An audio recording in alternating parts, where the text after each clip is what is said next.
Hey everyone, in this tutorial we're going to talk about how you can connect your Fortnite account with your Xbox account. And it's super easy. All you really have to do is go to store.epicgames.com. This page is going to open up and you're going to make sure you're signed in.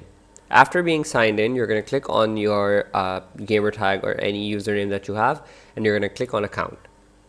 This is going to take you to your account settings.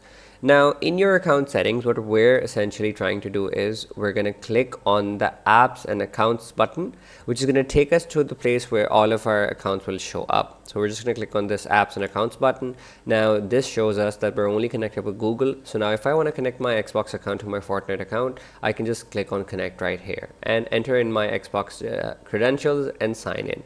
Similarly, if I want to do that with the PlayStation Network, I can just click on connect right here. It's that easy, everybody. And yeah, that's how you can connect your Fortnite account with your Xbox account or your PlayStation account or any other account for that matter. Thank you for watching, everybody. I hope this video was helpful.